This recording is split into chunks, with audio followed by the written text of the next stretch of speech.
The crack of the rifle echoed across Fort Bragg's firing range as Colonel William "Iron Bill" Reynolds watched in stunned silence. The impossible had just happened. A 12-year-old girl had shattered every shooting record on the base, hitting targets that seasoned snipers missed. But this wasn't just any child. This was Emma Sullivan, daughter of the war hero Reynolds, had left to die in Syria, and she was about to expose the darkest secret of his military career.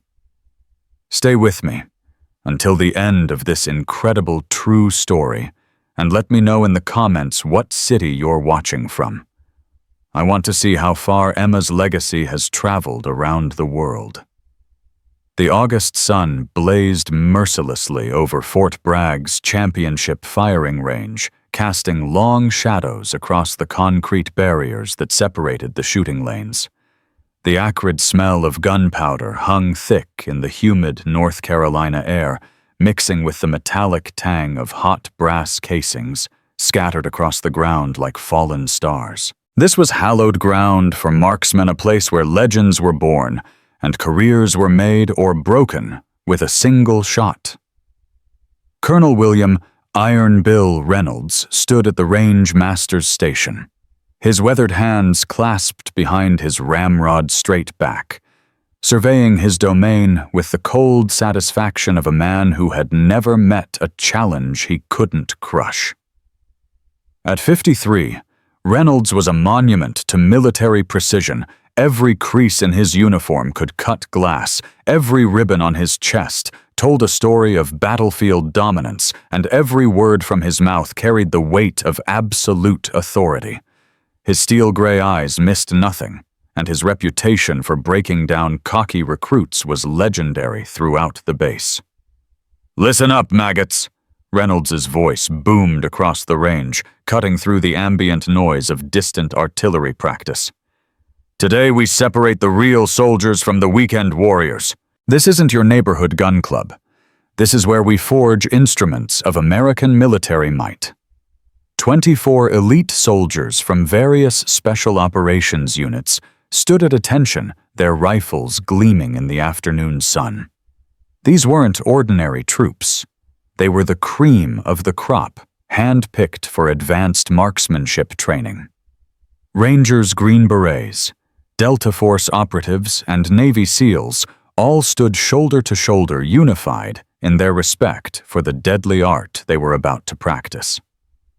Staff Sergeant Marcus "Hawk" Hawkins, a grizzled veteran with arms like Siamese tree trunks and scars that told stories of 3 combat deployments, adjusted his grip on his M24 sniper weapon system. "Sir, targets at what range today?" He called out, his voice carrying the confidence of a man who had never missed a shot that mattered. "We start at 300 meters and work our way out to 800, Reynolds replied, his lips curving into what might have been a smile if it had contained any warmth. "By the end of today, I'll know which of you has what it takes to represent this base at the Inter-Service Championship next month." The soldiers began moving toward their assigned lanes, boots crunching on gravel, when a small voice cut through the testosterone-heavy atmosphere like a knife through silk. "Excuse me, sir." Every head turned toward the source of the voice.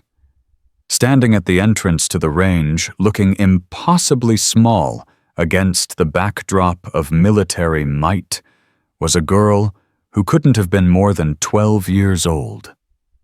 She wore faded blue jeans, worn sneakers that had seen better days, and a simple white t-shirt that seemed to glow in the harsh sunlight. Her auburn hair was pulled back in a practical ponytail, and her green eyes held a determination that seemed far too old for her young face. The silence that followed was so complete that the distant sound of helicopters seemed deafeningly loud. 24 elite soldiers stood frozen, unsure how to process the sight of a child on their sacred firing range. Some exchanged confused glances, others suppressed smirks, but all waited to see how their commanding officer would handle this unprecedented situation. Colonel Reynolds's face darkened like a storm cloud gathering strength. His jaw tightened, and when he spoke, his voice carried the kind of controlled fury that had made grown men weep. "What in the name of all that's holy do you think you're doing here, little girl?" Emma Sullivan, though none of them knew her name yet, took a step forward, her small hands clutched around something they couldn't see. "I'd like to try shooting, sir, if that's okay." The laughter started as a snicker from somewhere in the back ranks, then spread like wildfire through the group of soldiers. Soon, 24 of America's finest warriors were laughing at the audacity of a child who thought she belonged among them. But Reynolds wasn't laughing. His face had gone from red to purple, and the vein in his forehead was pulsing like a war drum. "Did you hear that, gentlemen?" Reynolds's voice dripped with sarcasm as he addressed his troops. "This little princess wants to play soldier with the big boys. Maybe she thinks this is summer camp, or perhaps she's confused and thinks we're running a daycare center here." More laughter rippled through the ranks, but Emma stood her ground, her jaw set in a line that would have looked familiar to anyone who had known her father. "Where's your mother, sweetheart?" Reynolds continued, his voice taking on a mockingly sweet tone that made the insult sting even worse.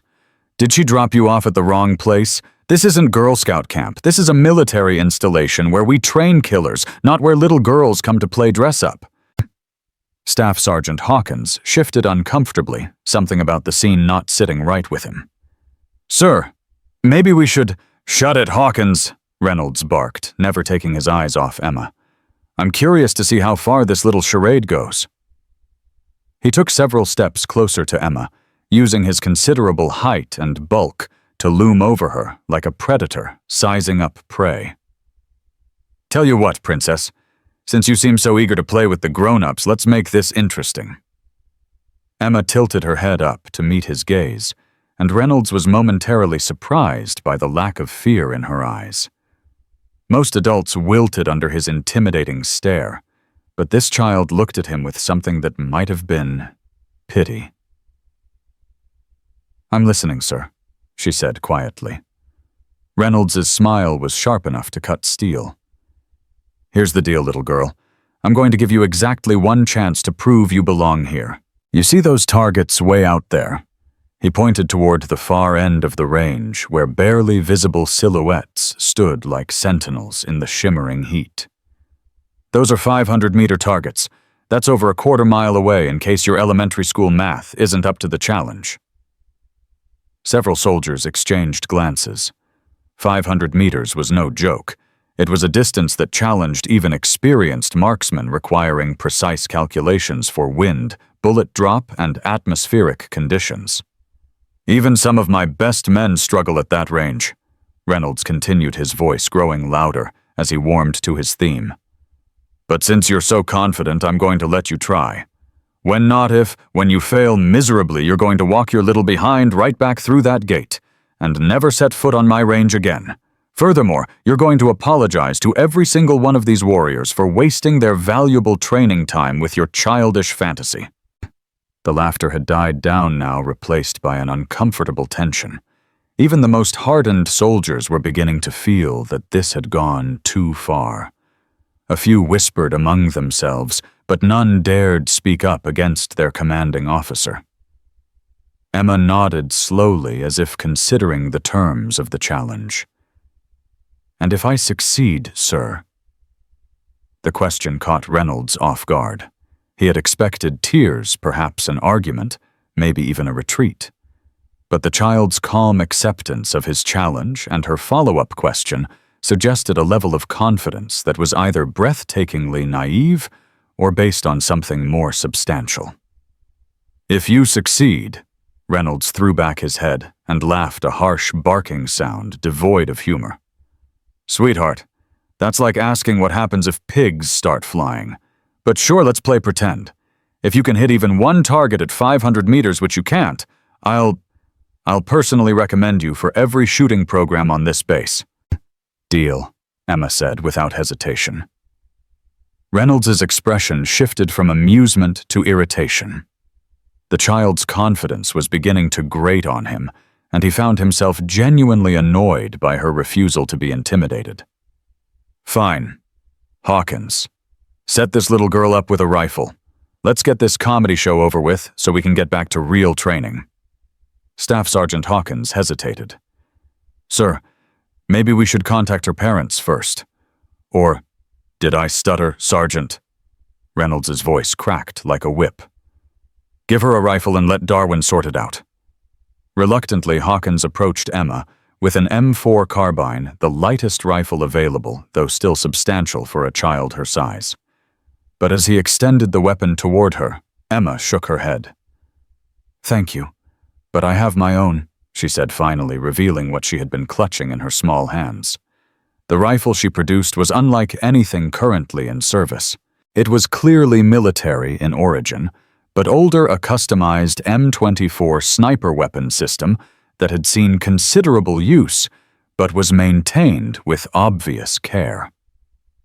The stock showed wear marks where countless hours of practice had polished the wood to a deep sheen, and the scope was a high-end model that cost more than most soldiers made in a month. "Where did you get that?" Hawkins asked, his professional interest overriding his discomfort with the situation. "It was my father's," Emma replied simply. Reynolds stepped closer, examining the rifle with the eye of an expert. Despite himself, he was impressed by the weapon's condition and the quality of its modifications. "Your father's, huh? Let me guess. He was some weekend warrior who thought buying expensive equipment would make him a sniper." Emma's green eyes flashed with something dangerous. "Lieutenant James Sullivan, 3rd Battalion, 75th Ranger Regiment. Medal of Honor recipient. Perhaps you've heard of him." The name hit the range like a mortar shell. Conversation stopped mid-sentence, and 24 elite soldiers suddenly stood at attention without being ordered to do so. Even Reynolds seemed momentarily stunned, though he recovered quickly. Lieutenant James "Ghost" Sullivan was a legend in military circles, a sniper whose exploits in Iraq and Afghanistan had become the stuff of military folklore. His confirmed kill count was classified, but rumors put it well into triple digits. More importantly, he was known for his incredible precision and his unshakable moral code. He had saved countless American lives and had been posthumously awarded the Medal of Honor after a classified operation in Syria had gone wrong. But Reynolds's reaction was different from the others. While his men showed respect and recognition, the colonel's face had gone pale, and his hands were trembling almost imperceptibly. "Sullivan," he repeated, his voice suddenly hoarse. "James Sullivan." "You knew my father?" Emma asked, and there was something in her tone that suggested she already knew the answer. We served together," Reynolds admitted, though he seemed reluctant to say more. "Yes," Emma said quietly. "I know." The weight of that simple statement hung in the air like smoke from a battlefield. There was something in the way she said it, a knowledge that went beyond mere recognition. It was as if she knew secrets that had been buried in classified files and sealed reports. Staff Sergeant Hawkins cleared his throat, breaking the tension. "Ma'am, your father he was the best I ever saw. Saved my life in Fallujah, matter of fact." Other soldiers began nodding and murmuring agreements. Stories began to surface. Lives saved, impossible shots made missions accomplished against overwhelming odds. The legend of Ghost Sullivan lived on in the memories of those who had served with him or been saved by his skill. But Reynolds was growing increasingly agitated. "That's enough hero worship," he snapped. "Dead heroes don't change the fact that this little girl has no business on my range. Sullivan or no Sullivan, she's still just a child playing with a weapon she can't possibly understand." Emma slung the rifle across her shoulder with practiced ease, a movement so natural and professional that several soldiers took notice. "My father started training me when I was 6, she said calmly. He said that marksmanship wasn't about age or size, it was about discipline, patience, and understanding your weapon. Pretty words, Reynolds sneered. But this isn't a classroom, princess. This is the real world where pretty words and famous names don't stop bullets or hit targets. You want to honor your father's memory, go home and leave the soldier work to actual soldiers. The insult seemed to bounce off Emma like armor plating. Instead of responding to Reynolds, she turned to address the assembled soldiers directly. My father kept a journal, she said, reaching into her back pocket and producing a small, leather-bound notebook. He wrote about many of you. Staff Sergeant Hawkins. He wrote that you were the bravest man he ever knew, and that he was honored to serve alongside you. Hawkins's weathered face softened, and several other soldiers leaned forward, clearly moved by the connection to their fallen comrade. Corporal Martinez. Emma continued, looking at a Hispanic soldier with kind eyes. My father wrote that you saved his life in Kandahar by spotting an IED that everyone else missed. He said you had eyes like a hawk and instincts like a guardian angel. Martinez wiped at his eyes, clearly affected by the memory of his fallen friend. He wrote about all of you. Emma said, her voice carrying across the range with surprising strength. He was proud to serve with you, and he believed that each of you embodied the best of what it means to be an American soldier. Reynolds watched this display with growing fury. The child was turning his own men against him, using their respect for her father to undermine his authority. Enough, he roared. This is emotional manipulation, pure and simple. I don't care whose daughter you are, you don't belong here, and all the pretty speeches in the world won't change that fact. Emma turned back to face him, and for a moment the resemblance to her father was startling. She had the same steady gaze, the same quiet confidence that had made James Sullivan legendary among his peers. Colonel Reynolds, she said, her voice carrying a formality that seemed beyond her years. I accept your challenge. 500 meters, one shot, one chance. But I have a counter-proposal. Reynolds raised an eyebrow, intrigued despite himself by the child's audacity. Instead of just one shot, Emma continued, let me fire 10 rounds. If I can hit the target with 7 out of 10 shots, a 70% accuracy rate, then I've proven that I belong here. If I can't, she shrugged. Then I'll apologize to every man here, leave your range, and never come back. The soldiers exchanged glances. A 70% hit rate at 500 meters was respectable even for trained snipers. For a 12-year-old girl, it would be nothing short of miraculous. Reynolds considered the proposal, his mind working furiously. The child's confidence was unnerving, but surely no amount of training could overcome the fundamental limitations of age and physiology. At 500 meters, even a slight tremor in the hands could cause a miss, and children simply didn't have the physical strength and stability required for precision shooting at extreme range. 10 shots, 70% accuracy, he repeated slowly. And when you fail, because you will fail, you promise to leave and never return. I promise, Emma said solemnly. Then you have a deal, little girl. But we're going to do this right. Reynolds turned to address his men. I want every shot witnessed and recorded. When this farce is over, I want no questions about what happened here today. He looked back at Emma, his smile returning with renewed cruelty. And just to make things interesting, we're going to use regulation targets, regulation ammunition, and regulation conditions. No special accommodations for age or size. You want to play with the big boys, you play by big boy rules. Emma nodded. I wouldn't have it any other way, sir.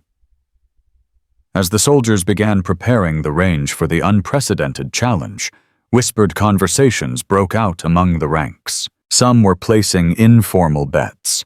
Others were sharing memories of James Sullivan, and a few were openly questioning whether they were about to witness something extraordinary or tragic. Staff Sergeant Hawkins approached Emma as she began preparing her rifle. "Ma'am," he said quietly, "you don't have to do this. There's no shame in walking away from an impossible challenge." Emma looked up at him with eyes that seemed far too old for her face. "Sergeant Hawkins, my father wrote that you never backed down from a fight, no matter the odds. He said that was what made you a true warrior." She resumed her rifle preparation with movements that were both economical and professional. "I'm my father's daughter. Walking away isn't an option." Meanwhile, Colonel Reynolds was setting up the challenge with methodical precision. The targets were standard military silhouettes placed at exactly 500 meters a distance, measured and verified by laser rangefinder. The wind was minimal, but present, requiring compensation for drift. The lighting was challenging, with the afternoon sun creating heat shimmer that would make target acquisition difficult even for experienced marksmen. "Weather conditions are marginal," Reynolds announced loudly enough for everyone to hear. "Wind is 3 to 5 miles per hour from the northwest. Temperature is 91 degrees with significant mirage effect. These are not ideal shooting conditions even for trained professionals." Emma finished her rifle preparation and moved to the designated firing position. The concrete shooting bench was too high for her, forcing her to stand a position that would make accuracy even more challenging. Several soldiers winced at the disadvantage, but Emma seemed unbothered by the additional difficulty. "Before we begin," Reynolds said, his voice carrying across the range with theatrical authority, "I want everyone here to witness what happens when children think they can play soldier. This little girl is about to learn a hard lesson about the difference between fantasy and reality." Emma settled into her shooting stance, the rifle's weight requiring her to brace carefully against the shooting bench. The weapon was clearly too large for her frame, but she handled it with a familiarity that spoke of countless hours of practice. "Spotters ready?" Reynolds called out. 2 soldiers with high-powered spotting scopes confirmed their readiness to observe and score each shot. "Range is clear." Range safety personnel confirmed that the area was safe for firing. "Then let's get this over with," Reynolds said with obvious satisfaction. 10 shots, little girl. Show us what the great Ghost Sullivan taught his daughter." Emma settled behind her rifle, adjusting her position with minute precision. The assembled soldiers fell silent. The only sounds, the distant hum of base activity and the whisper of wind across the range. Through her scope, the target seemed impossibly small and distant, wavering in the heat shimmer like a mirage. But Emma had been preparing for this moment her entire life. Her father's words echoed in her memory. "The rifle is just a tool, sweetheart. The real weapon is your mind. Control your breathing, control your heartbeat, control your thoughts, and the shot will control itself." She took a deep breath, feeling her pulse slow and her vision sharpen. Somewhere in the distance, a target waited. Somewhere behind her, 24 elite soldiers and 1 arrogant colonel were about to learn that James Sullivan's greatest legacy wasn't his Medal of Honor or his legendary kill count. It was his daughter. The first shot was about to change everything. But that moment of truth would have to wait. The stage was set, the challenge accepted, and the legend of Emma Sullivan was about to begin. The mockery was over. The proving was about to commence, and Colonel Reynolds had no idea that he was about to face the consequences of secrets he thought were buried forever in the sands of Syria. The silence stretched like a taut wire as Emma Sullivan adjusted her grip on her father's rifle, the worn stock fitting against her shoulder as naturally as breathing. The weight of 24 pairs of eyes bore down on her, but she had learned long ago to shut out everything except the target, the wind, and the space between heartbeats where perfection lived. Colonel Reynolds checked his watch with theatrical precision, his voice cutting through the tension like a blade. "You have 30 minutes to complete your 10 shots, little girl. That's more time than any professional sniper would need, so there's no excuse for failure." Emma nodded, without looking away from her scope. Through the magnified lens, the target wavered in the heat shimmer, appearing and disappearing like a ghost in the desert. 500 meters, 640 feet of space, where wind, gravity, and atmospheric pressure would conspire against her. Her father's voice whispered in her memory, "The bullet doesn't care about your hopes, Emma. It only responds to physics and preparation."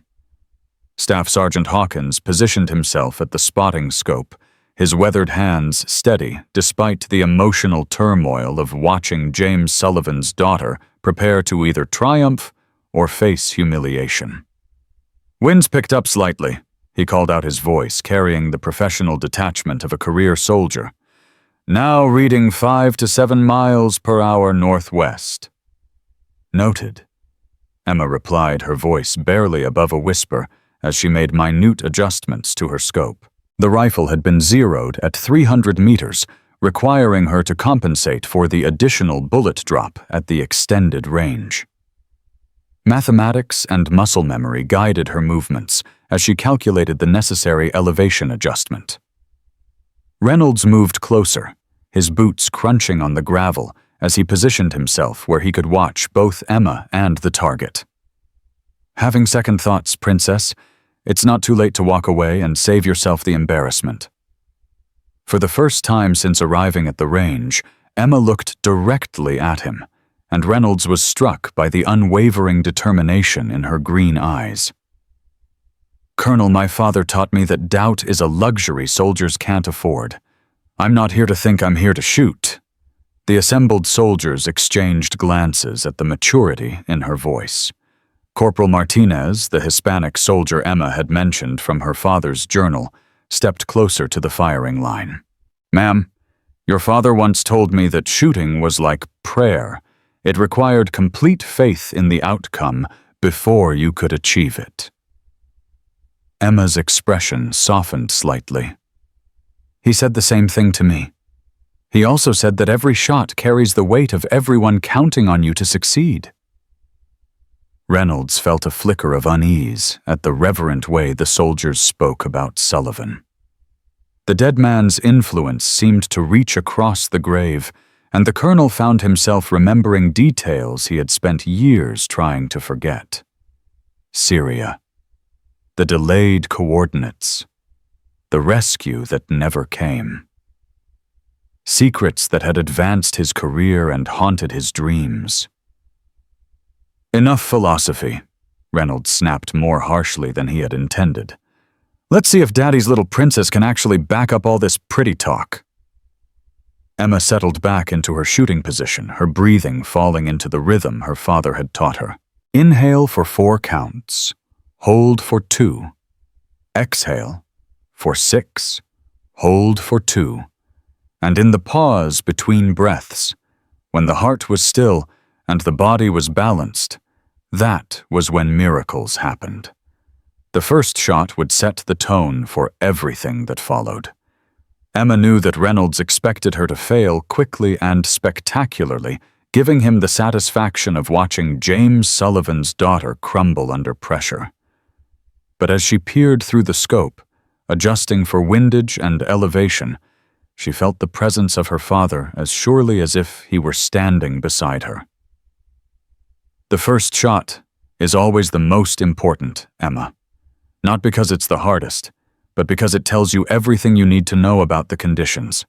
Let the rifle talk to you." She squeezed the trigger with the slow, steady pressure her father had drilled into her through thousands of practice rounds. The rifle bucked against her shoulder, the muzzle blast echoing across the range like thunder. Through the spotting scope, Hawkins tracked the bullet's path, his practiced eye following the tracer's arc as it covered the quarter-mile distance in less than a second. "Hit!" Hawkins called out, his voice carrying a note of genuine surprise. "Center mass 8 ring." A murmur rippled through the assembled soldiers. An 8-ring hit at 500 meters was respectable for anyone, let alone a 12-year-old girl firing her first shot under pressure. Reynolds's face darkened, but he maintained his composure.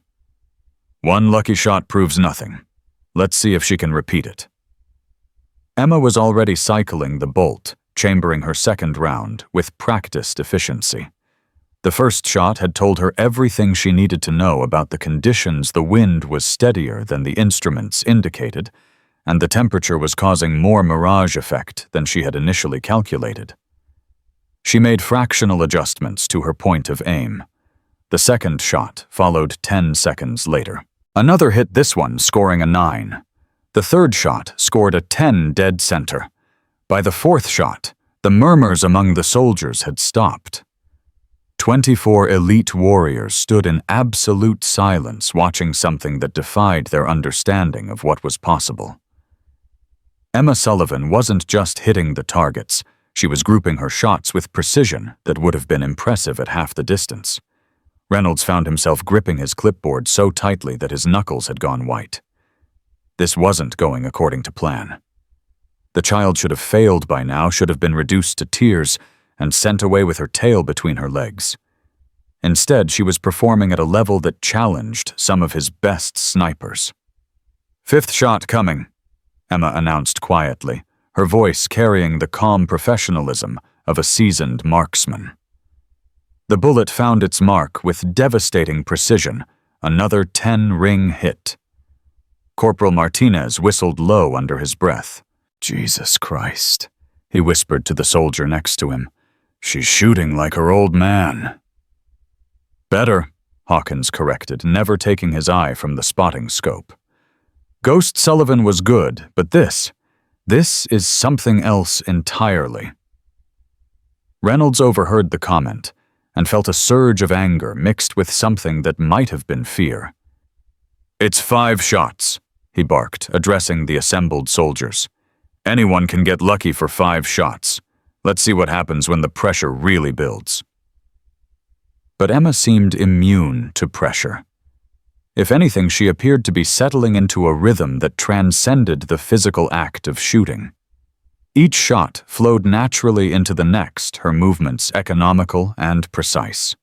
She wasn't fighting the rifle or battling the conditions, she was dancing with them, finding harmony in the chaos of wind and heat and gravity. The 6th shot was another 10. The 7th was a 9, but only because a slight wind gust caught the bullet at the last possible moment. By the 8th shot, even Reynolds had fallen silent. The impossible was becoming undeniable, and with each perfect shot, the colonel's carefully constructed authority was crumbling. The soldiers were no longer watching a child attempt to play soldier. They were witnessing the emergence of a prodigy whose skill threatened to rewrite everything they thought they knew about marksmanship. 2 shots remaining, Hawkins announced, his voice thick with emotion. Current score 8, hit 7, scoring 9 or better. Emma paused before her 9th shot, not from uncertainty, but from the weight of what she was accomplishing. Through her scope, the target seemed closer now, as if the distance between herself and perfection was shrinking with each round. She thought of her father's journal, of the stories of impossible shots made under impossible circumstances, of a legacy built on precision and honor. The 9th shot was perfect dead center, scoring a 10. A collective intake of breath swept through the assembled soldiers. 9 shots, 9 hits, 8 of them scoring 9 or better. Emma Sullivan had already exceeded her stated goal of 70% accuracy. She had achieved 100% accuracy against a target that should have been impossible for someone her age. But she still had 1 shot remaining. Reynolds stepped forward, his face flushed with anger and disbelief. "This is impossible," he declared loudly enough for everyone to hear. "There's no way a child could shoot like this. Someone has to be helping her. There has to be some kind of deception involved." Staff Sergeant Hawkins turned from his spotting scope, his weathered face set in hard lines.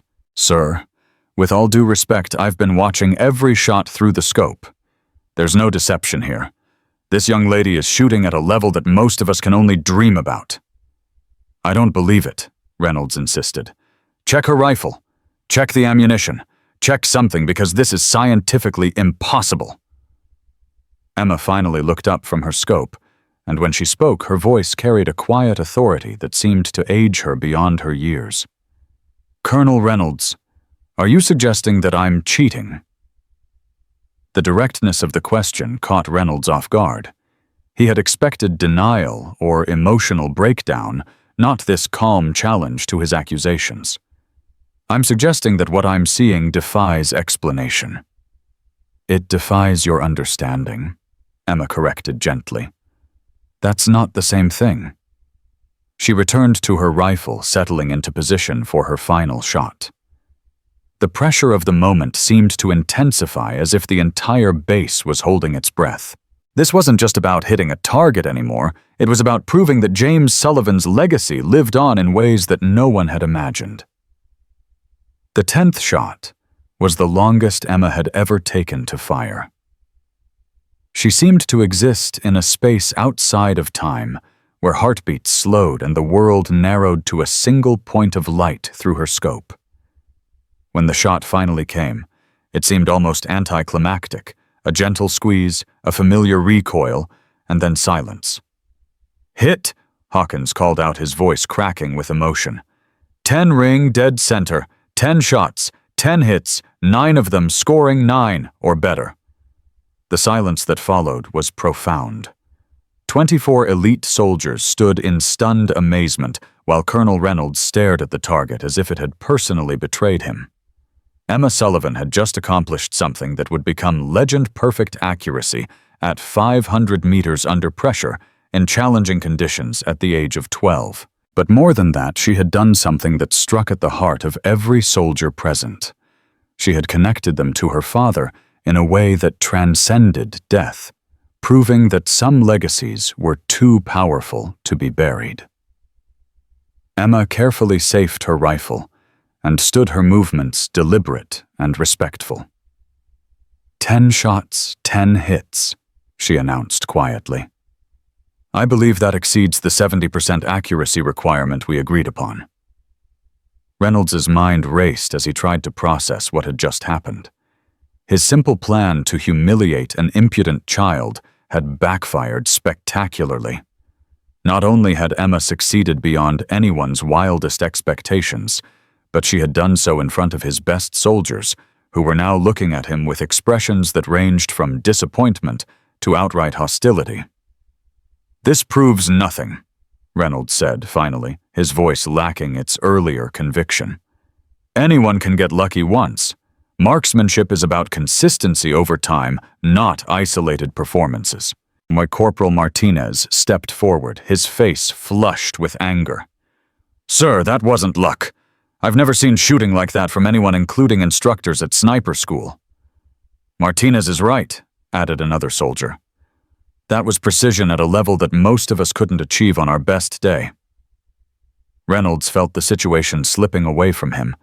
The respect and authority he had cultivated over decades of military service were being undermined by a child whose very existence seemed to challenge everything he believed about himself and his capabilities. Fine, he said, his voice taking on a desperate edge. So she can shoot. That doesn't make her a soldier. Marksmanship is just one skill among many required for military service. Can she move under fire? Can she operate in a team? Can she make life-and-death decisions under pressure? Emma tilted her head, considering his words. Those are valid questions, Colonel. But they weren't part of our agreement. You challenged me to prove I could shoot at 500 meters with 70% accuracy. I achieved 100% accuracy. The terms of our deal were quite specific.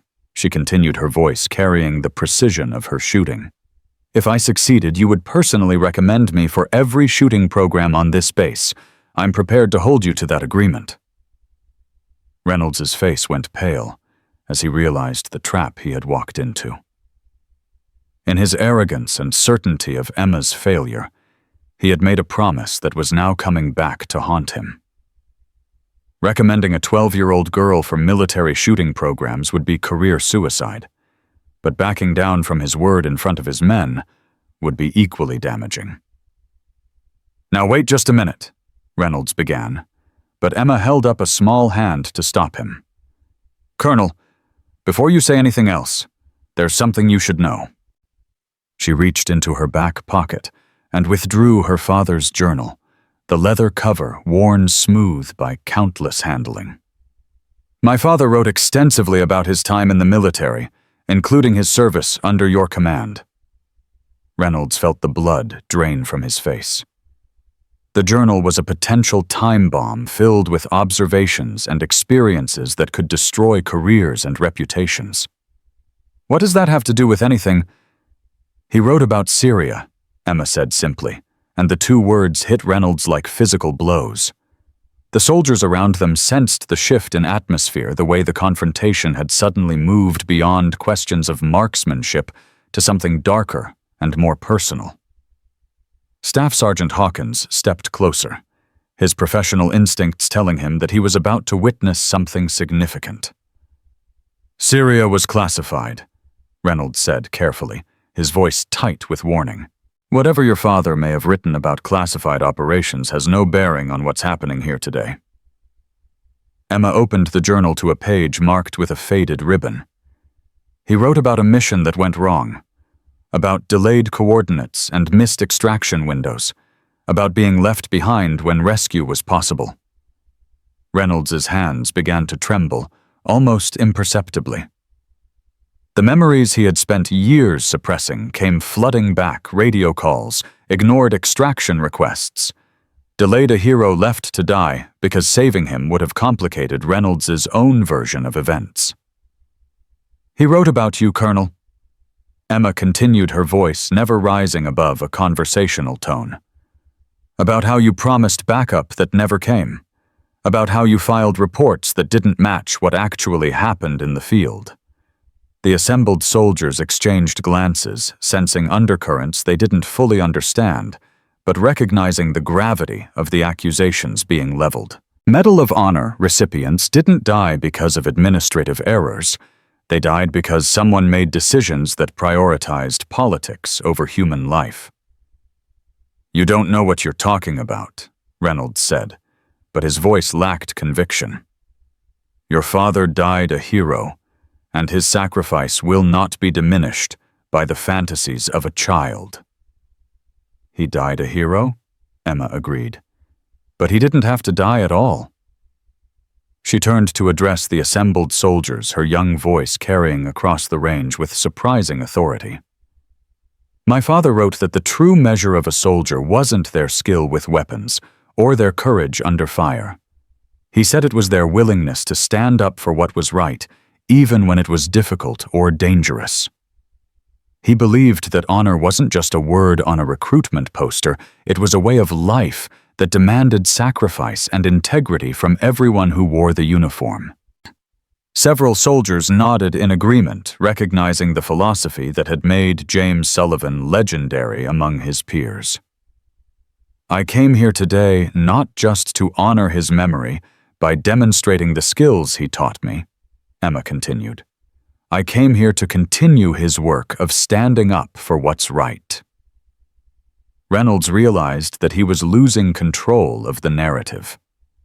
The child was systematically dismantling his authority while simultaneously elevating her father's memory to mythical status. Every word she spoke seemed calculated to undermine his position while strengthening her own. "Sergeant Hawkins," Reynolds said, attempting to reassert his command authority, "dismiss the men. This demonstration is over." But Hawkins made no move to comply. Instead, he looked directly at Emma, his weathered face showing a respect that Reynolds had never earned despite decades of commanding him. "Ma'am," Hawkins said formally, "would you be willing to share more of what your father wrote about Syria?" Emma looked at the journal in her hands, then at the faces of the soldiers surrounding her. These were good men warriors who had dedicated their lives to serving their country and protecting their brothers in arms. They deserved to know the truth about what had happened to one of their heroes. My father wrote about being surrounded by enemy forces after his position was compromised. She began, her voice steady despite the emotional weight of the words. He radioed for extraction and was told that support was en route. He held his position for 14 hours, providing overwatch for a convoy of American vehicles that was under attack. The soldiers listened with rapt attention, many of them recognizing the tactical situation Emma was describing. Being surrounded and cut off was every soldier's nightmare, and the fact that Sullivan had maintained his position under those circumstances spoke to his extraordinary courage and dedication. He had multiple opportunities to withdraw and save himself, Emma continued. But there were Americans in that convoy who would have died without his protection. So he stayed, and he fought, and he saved lives even though he knew it was probably going to cost him his own. Corporal Martinez wiped at his eyes, clearly moved by the account of his fallen comrade's final hours. The extraction never came. Emma said, her voice growing softer, but somehow more powerful. My father died alone, surrounded by enemies, after saving the lives of 37 American soldiers. She looked directly at Reynolds, and her green eyes seemed to see straight through to his soul. He died believing that his commanding officer would move heaven and earth to bring him home. He died with faith in a system that had already written him off as an acceptable loss. Reynolds felt the weight of 24 pairs of eyes boring into him, each gaze carrying accusation and disappointment. The story Emma was telling painted him as either incompetent or worse, deliberately negligent in his duty to one of his own men. Those are serious accusations, Reynolds said, his voice barely above a whisper. Accusations that could ruin careers and destroy lives. Yes, Emma agreed. They could. The implication hung in the air, like smoke from a battlefield. Emma Sullivan had come to Fort Bragg armed with more than just her father's rifle. She had come with his truth, and she was prepared to use it as a weapon against the man who had failed him. But she wasn't finished yet. The marksmanship demonstration had been just the opening move in a much larger game, and Reynolds was beginning to realize that he was facing an opponent who was far more dangerous than her age suggested. The little girl who had walked onto his range asking for a chance to shoot had just revealed herself to be something else entirely, a guardian of her father's legacy, and a seeker of justice who wouldn't be intimidated or dismissed. The real battle was just beginning.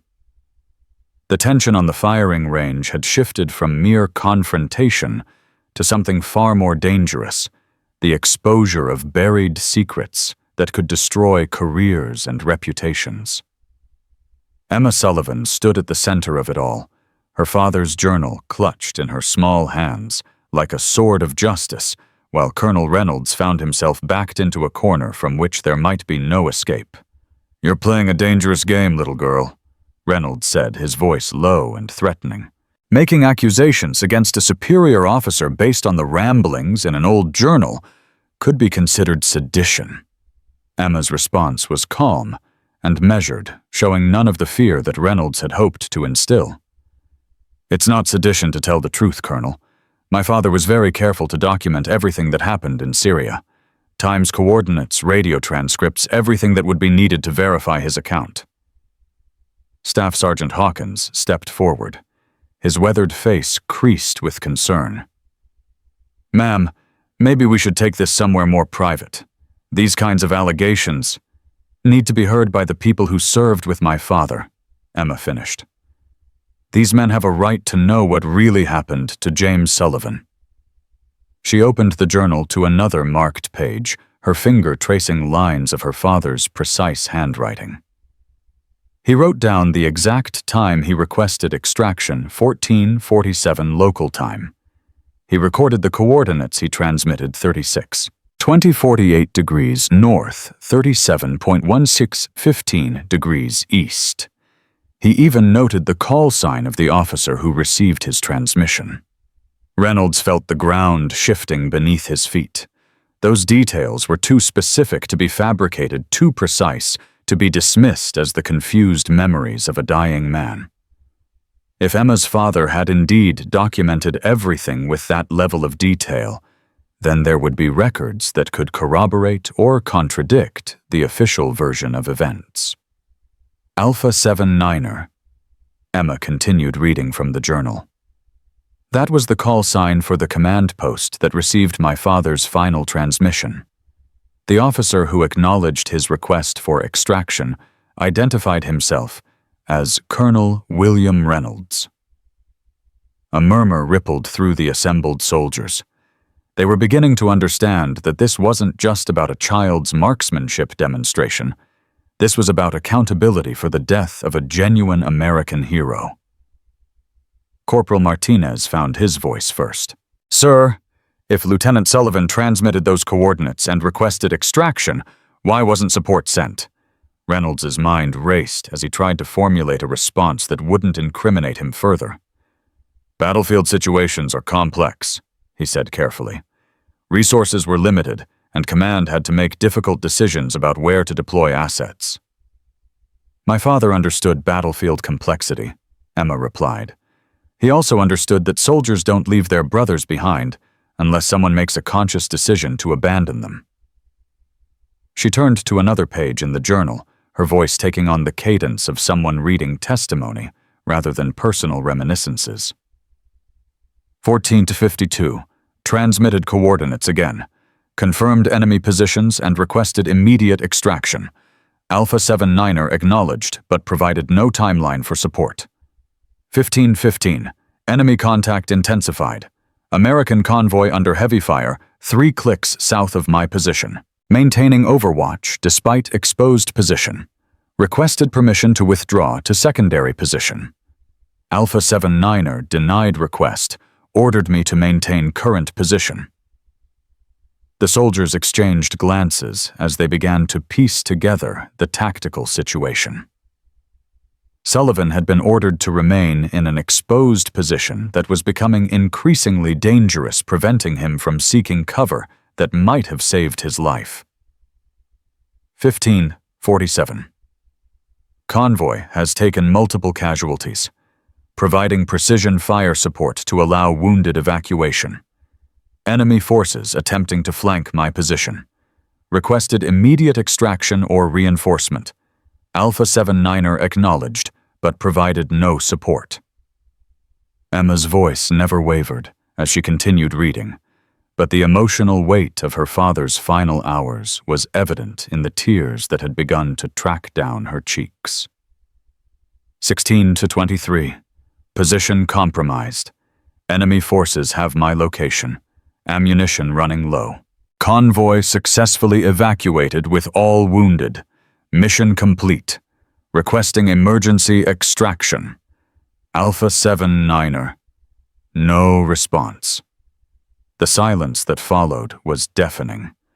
24 elite soldiers stood frozen, absorbing the reality of what they were hearing. A Medal of Honor recipient had died not because of enemy action or tactical failure, but because someone had made a decision to leave him behind. Reynolds felt sweat beading on his forehead despite the afternoon heat. The journal entries were painting a picture that contradicted the official after-action reports he had filed. According to those reports, Sullivan had been killed before extraction could be arranged, cut off by enemy forces too quickly for support to reach him. "Those entries could be fabricated," Reynolds said desperately. "A man under extreme stress facing death might not remember details accurately." Emma looked up from the journal, her green eyes blazing with an intensity that made several soldiers take an involuntary step backward. "My father was a professional soldier, Colonel. Even under extreme stress, he maintained operational discipline. But if you doubt the accuracy of his records, perhaps we should verify them." She reached into her pocket and withdrew a small digital device that Reynolds recognized with growing horror a GPS unit that had been standard issue for special operations forces in Syria. My father's final coordinates were automatically logged in his GPS unit, Emma explained. The device was recovered with his body and returned to my family along with his personal effects. Every transmission, every position, every timestamp is recorded in its memory. The implications hit Reynolds like a physical blow. GPS units created electronic records that couldn't be altered or fabricated after the fact. If Emma had access to her father's GPS data, she possessed irrefutable evidence of what had transpired during those final hours. Staff Sergeant Hawkins stepped closer to examine the device. "Ma'am, if that unit contains operational data from Syria, it should probably be turned over to military intelligence for analysis." "It already has been," Emma said quietly. 3 months ago, I submitted a formal request through my congressman for a review of my father's death. The GPS data has been analyzed by independent technical experts who confirmed that the timestamps and coordinates match exactly with the journal entries. Reynolds felt the walls closing in around him. An independent investigation with technical verification meant that his carefully constructed version of events was about to crumble. Worse, if Emma had gone through official channels, there were already people in positions of authority who knew the truth about Syria. Furthermore, Emma continued, the investigation revealed some interesting discrepancies between the GPS data and the official after-action reports filed by the commanding officer. She looked directly at Reynolds, and her expression showed no trace of the child who had walked onto the range an hour earlier. According to the official reports, my father was killed at 15:30 local time before extraction could be arranged, but the GPS data shows that he was alive and transmitting coordinates until 17:15, nearly 2 hours after his official time of death. A collective gasp arose from the assembled soldiers. The implications were staggering. Not only had Sullivan been abandoned, but someone had deliberately falsified the official record to cover up the circumstances of his death. Corporal Martinez stepped forward. His face flushed with anger. "Sir, are you saying that Lieutenant Sullivan was left to die for 2 hours, while command filed reports claiming he was already dead?" Reynolds opened his mouth to respond, but no words came. Any answer he gave would either be an admission of guilt or an obvious lie that could be disproven by the evidence Emma possessed. "The investigation is ongoing," Emma said, her voice carrying the authority of someone who held all the cards in a deadly game.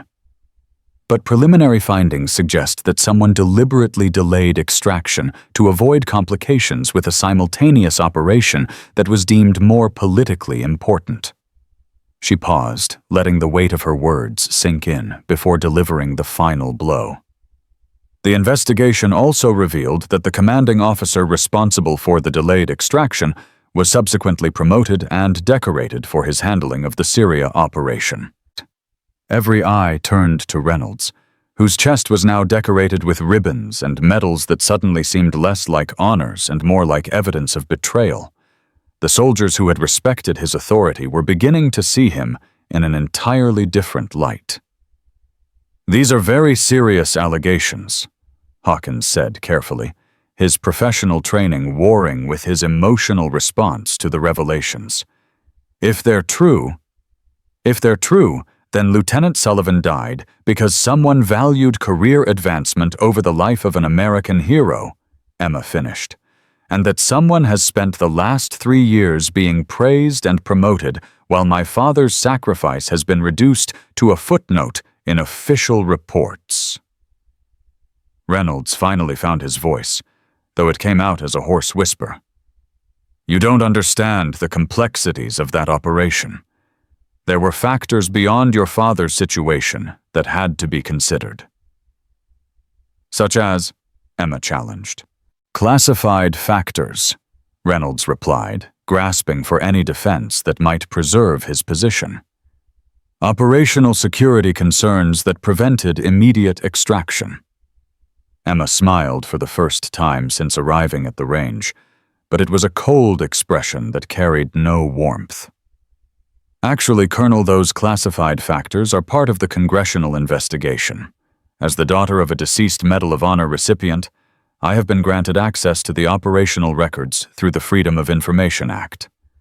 She reached into her backpack and withdrew a thick manila envelope marked with official seals. The classified operation that took priority over my father's extraction was designated Operation Golden Eagle. Are you familiar with it? Reynolds's face went white.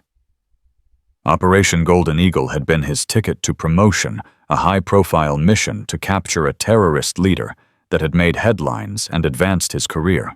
The success of that operation had been built on the sacrifice of James Sullivan, though that connection had never been publicly acknowledged.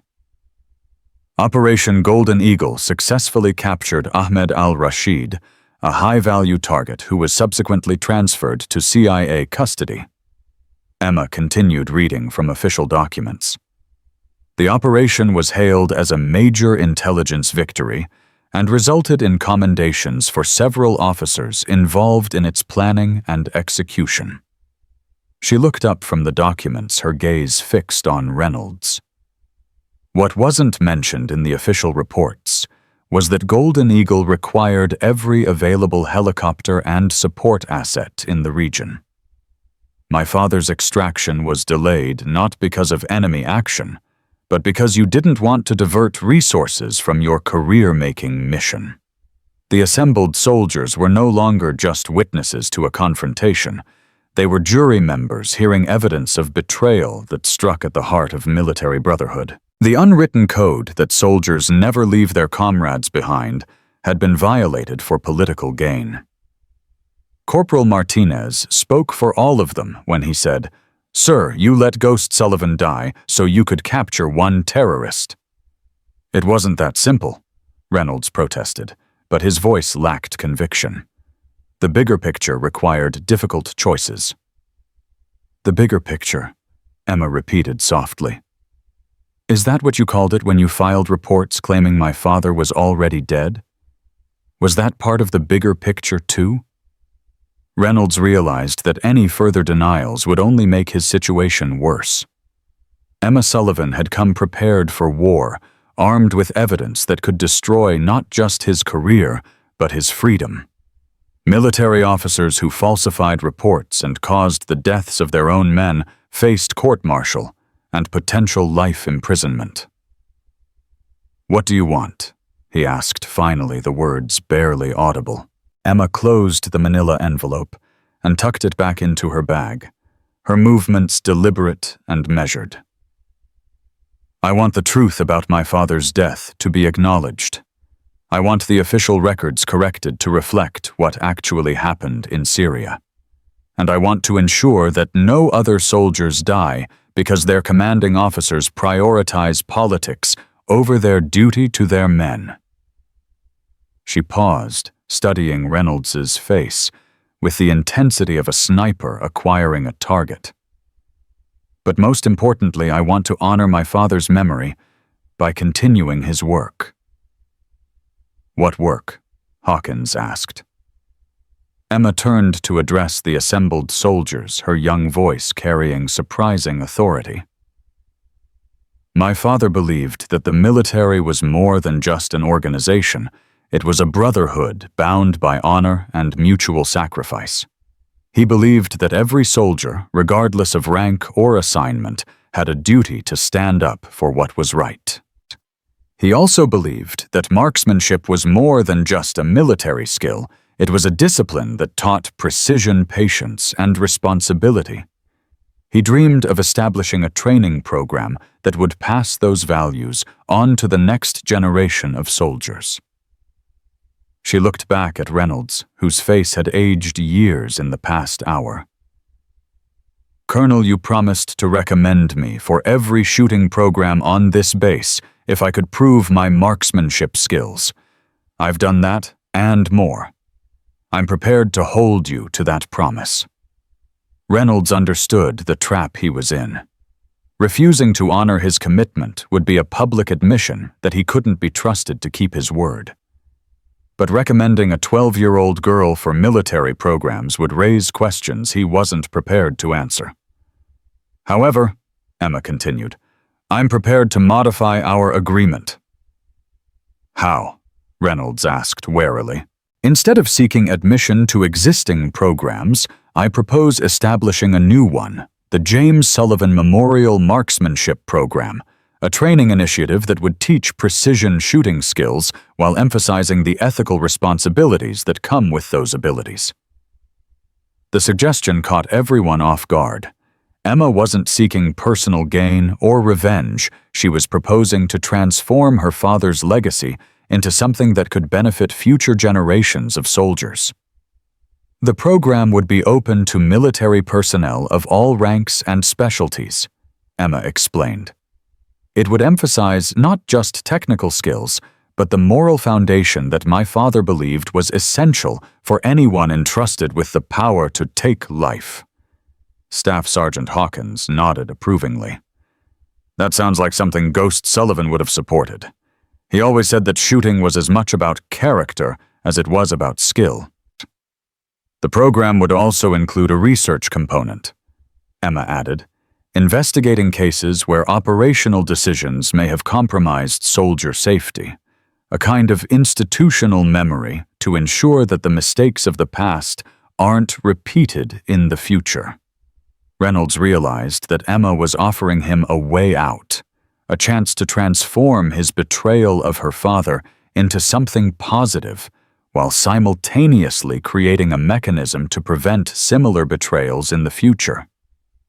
It was a lifeline, but one that came with conditions that would limit his ability to cover up future misconduct.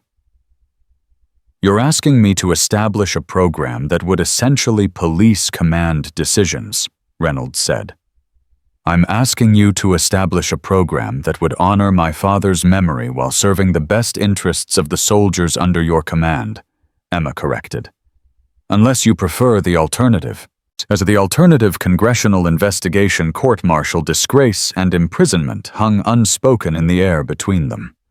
Reynolds looked around at the faces of his soldiers, seeing disappointment and disgust, where once there had been respect and obedience. His authority was already compromised beyond repair. His only choice was whether to go down fighting or try to salvage some small measure of redemption from the wreckage of his career. The James Sullivan Memorial Marksmanship Program, he said finally. How would such a program be structured? Emma reached into her backpack once more and withdrew a detailed proposal that she had obviously prepared well in advance. I've taken the liberty of drafting a preliminary framework based on my father's notes about training methodologies and ethical instruction. Reynolds accepted the document with trembling hands, realizing that Emma Sullivan had outmaneuvered him at every turn. She had come to his range not as a supplicant seeking permission, but as an adversary with the power to destroy him and the wisdom to offer redemption instead. As he scanned the proposal, Reynolds found himself grudgingly impressed by its thoroughness and professionalism. Emma had clearly inherited more than just her father's marksmanship skills. She had also inherited his strategic mind and his commitment to the welfare of American soldiers. This is comprehensive, he admitted. My father taught me that half measures and incomplete solutions serve no one, Emma replied. If we're going to honor his memory, we need to do it right. The proposal outlined a training program that would revolutionize marksmanship instruction while creating accountability mechanisms that would prevent future Syria-type incidents. It was ambitious, idealistic, and exactly the kind of program that would attract positive attention from military leadership and political oversight committees. Implementation would require approval from higher command, Reynolds said, grasping for any delay that might give him time to think. I've already discussed the concept with Congressman Bradley, who sits on the House Armed Services Committee, Emma replied smoothly. He's very interested in supporting a program that honors Medal of Honor recipients while improving military training standards. Reynolds felt the last of his options evaporating. Emma had not only anticipated his every move, but had already laid the groundwork for implementing her vision, whether he cooperated or not. His choice was between being part of the solution or being crushed by the problem. "There would need to be oversight," he said weakly. "Absolutely," Emma agreed. "I propose a board of directors that includes active duty personnel veterans and civilian experts in marksmanship and military ethics, full transparency and regular reporting to ensure the program serves its intended purpose." She paused, then added with devastating precision, "I've already identified several potential board members, including retired General Patricia Morrison, who commanded Special Operations Forces during the Syria campaign."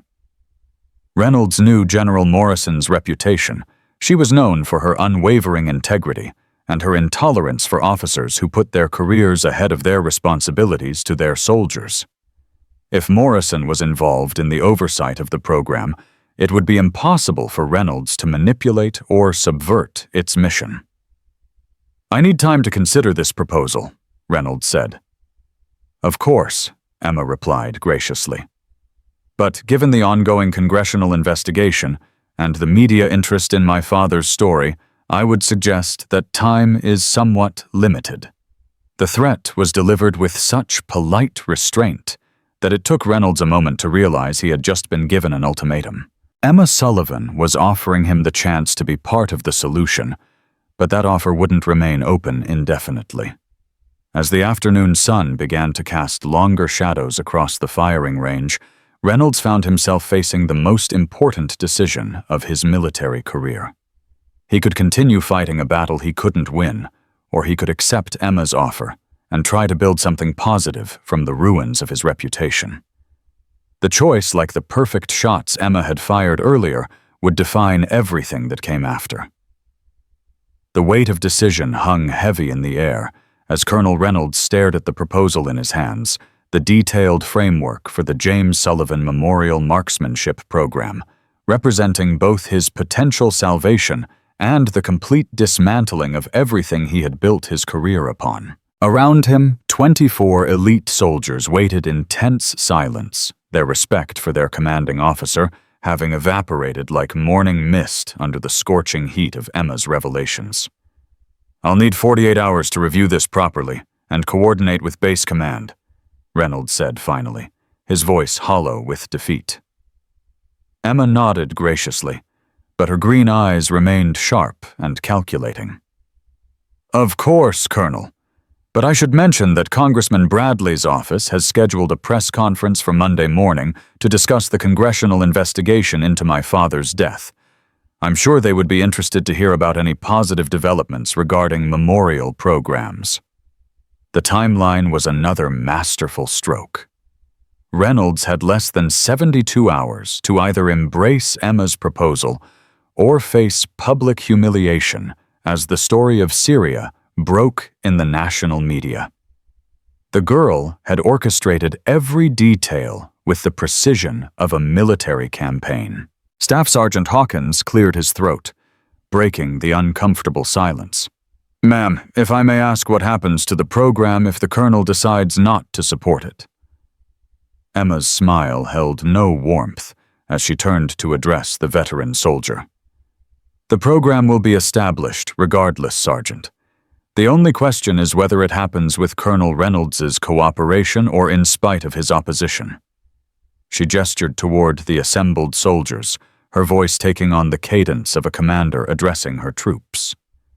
"My father wrote extensively about the quality of the men and women he served with.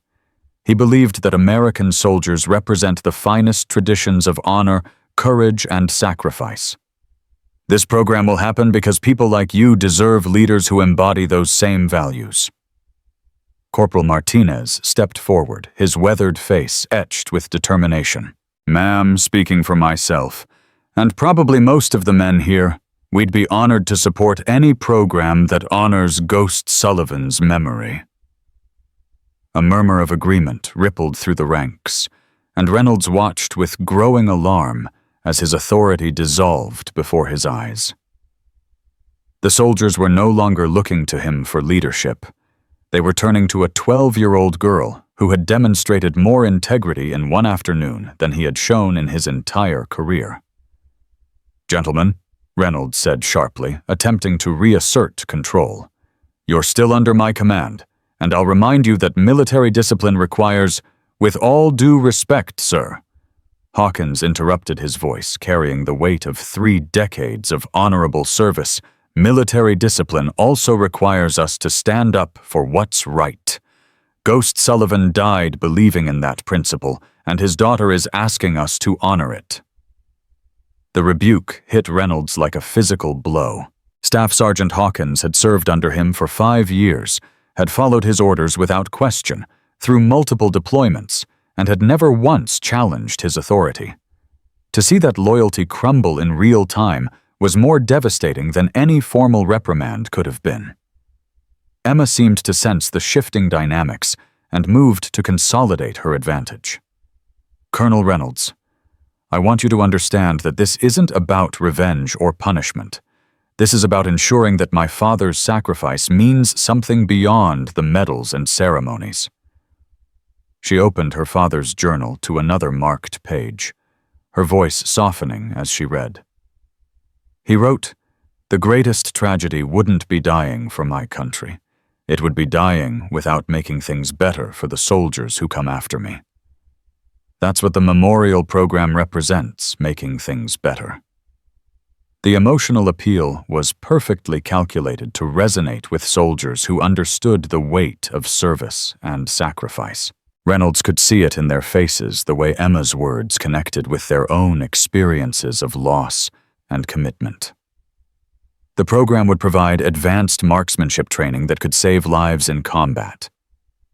Emma continued warming to her theme.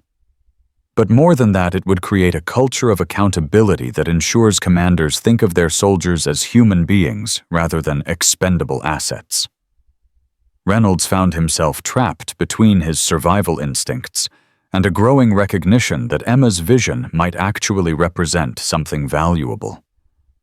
The program she was proposing would indeed benefit soldiers, even as it created oversight mechanisms that would prevent future cover-ups. "There would be significant logistical challenges," Reynolds said, grasping for practical objections. "Funding personnel facilities establishing a new program requires resources that aren't readily available." Emma reached into her backpack and withdrew another document, this one bearing the letterhead of a prominent military contractor. "Actually, I've already secured preliminary funding commitments from several defense industry partners who are interested in supporting marksmanship training initiatives." Reynolds's eyes widened as he scanned the document. The funding commitments were substantial, more than enough to establish and maintain a comprehensive training program for several years. Emma had clearly been planning this initiative for months, possibly years, building support and resources while gathering evidence against him. Blackwater Security Academy and several smaller contractors have pledged initial support, Emma explained. They understand that better trained soldiers mean more successful missions and fewer casualties. She paused, then delivered another perfectly aimed blow. General Morrison has also indicated that retired Special Operations personnel would be willing to serve as volunteer instructors, sharing their expertise with the next generation of warriors. The mention of General Morrison again sent a chill down Reynolds's spine. If Morrison was personally involved in the program, it meant that Emma had cultivated support at the highest levels of military leadership. This wasn't the desperate gambit of a grieving child. It was a carefully orchestrated campaign by someone who understood how power worked in military and political circles. "You seem to have thought of everything," Reynolds said bitterly. "My father taught me that preparation is the difference between success and failure," Emma replied. "He also taught me that the best plans are the ones that benefit everyone involved." She looked directly at him, and for a moment Reynolds saw something in her eyes that might have been compassion. Colonel, this program could be your legacy. Instead of being remembered as the officer who let James Sullivan die, you could be remembered as the leader who transformed that tragedy into something that saves future lives. The offer of redemption was genuinely tempting. Reynolds had spent 3 years living with the guilt of Syria, knowing that his career advancement had cost a good man his life. The memorial program offered a way to balance those scales to transform his betrayal into something constructive. But accepting Emma's proposal would also mean admitting guilt, even if that admission remained implicit. It would mean surrendering control over his own narrative and placing his future in the hands of oversight committees and congressional investigators. "I need guarantees," Reynolds said finally. "If I support this program, I need assurances that the congressional investigation will focus on systemic issues rather than individual accountability." Emma tilted her head, considering his request. "I can't control the congressional investigation, Colonel, but I can tell you that my testimony will focus on the need for institutional reforms rather than personal vendettas." It was a carefully worded non-promise that offered hope without making commitments. Reynolds understood that Emma was offering him the possibility of survival, not a guarantee of it. "There's something else you should know." Emma continued, her voice taking on a more serious tone. "The congressional investigation has uncovered other incidents, other situations where soldiers may have been abandoned or sacrificed for political considerations." Reynolds felt his blood turn to ice. If investigators were examining similar cases, it meant that Syria wasn't an isolated incident. Worse, it meant that patterns of misconduct might be emerging that could implicate other officers and potentially reshape military accountability standards. "How many other cases?" he asked. "I'm not privy to all the details," Emma replied. "But Congressman Bradley's staff has indicated that they're examining at least 6 incidents from the past decade where official reports may not accurately reflect what happened in the field." The scope of the investigation was far broader than Reynolds had imagined. What had started as a single family's quest for answers had apparently evolved into a comprehensive review of military accountability practices. The memorial program could serve as a model for preventing future incidents, Emma suggested. A demonstration that the military is serious about institutional reform and soldier welfare. Reynolds began to understand the political calculus behind Emma's proposal. The program wasn't just about honoring her father's memory, it was about providing political cover for military leaders who needed to show that they were taking accountability seriously. Staff Sergeant Hawkins stepped closer, his expression thoughtful. "Sir, if there are other cases like Ghost Sullivan's, then maybe we have a responsibility to support reforms that could prevent similar tragedies." The comment reflected the growing sentiment among the assembled soldiers. They were beginning to see Emma's proposal not as an attack on military leadership, but as a way to protect future generations of soldiers from the failures of their commanders. "The program would include a research component," Emma added, sensing the shift in Reynolds's thinking. "Anonymous case studies that could identify patterns and recommend policy changes without necessarily identifying specific individuals or incidents." The offer of anonymity was another lifeline. If Reynolds cooperated with the memorial program, his Syria failures might be absorbed into broader discussions of systemic problems, rather than being highlighted as personal misconduct, anonymous until someone decides that transparency serves their political interests, Reynolds said skeptically. "Colonel," Emma replied, with surprising gentleness, "the truth about Syria is going to come out regardless of what you decide today. The question is whether you want to be part of the solution or just another casualty of the investigation." The stark choice crystallized Reynolds's options. He could continue fighting a battle he couldn't win, or he could embrace Emma's vision and try to salvage some measure of dignity from the wreckage of his career. "If I agree to support the memorial program," Reynolds said slowly, What specifically would that involve? Emma reached into her bag and withdrew a detailed implementation timeline that showed the same meticulous planning as everything else she had presented. Initial phase would involve establishing the program structure and securing formal approval from base command. That could be accomplished within 60 days. And Phase 2 would focus on curriculum development and instructor recruitment. General Morrison has already identified several retired special operations personnel who would be willing to develop training materials and serve as lead instructors. Reynolds scanned the timeline, noting the carefully planned milestones and deliverables. Emma had clearly thought through every aspect of implementation from initial approval to long-term sustainability. Phase 3 would involve pilot testing with select units followed by full implementation and evaluation. The entire process could be completed within 18 months, depending on administrative support and resource allocation. The professionalism of the proposal was undeniable. Whatever else Emma Sullivan might be, she was clearly someone who understood how to navigate military bureaucracy and implement complex programs. There would need to be regular progress reports, Reynolds said, still looking for ways to maintain some control over the process. Absolutely, Emma agreed. Monthly reports to base command, quarterly reports to congressional oversight committees, and annual reviews by the board of directors. The oversight structure was comprehensive enough to prevent abuse while providing multiple accountability mechanisms.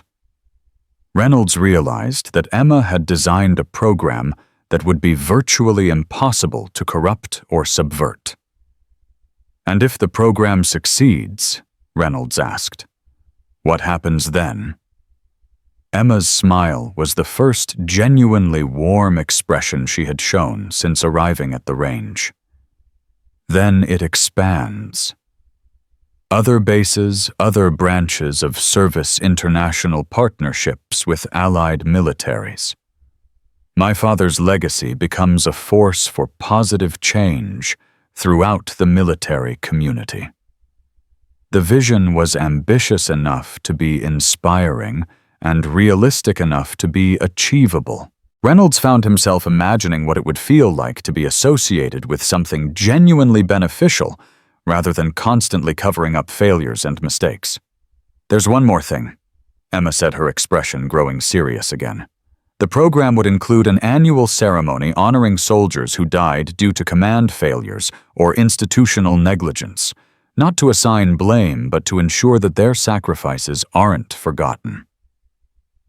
The ceremony would serve as a permanent reminder of the costs of military leadership failures. For Reynolds, it would mean facing the memory of James Sullivan and others like him every year for the rest of his career.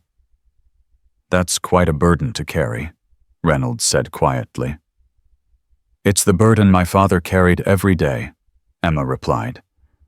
The knowledge that his decisions affected the lives of the men and women under his command.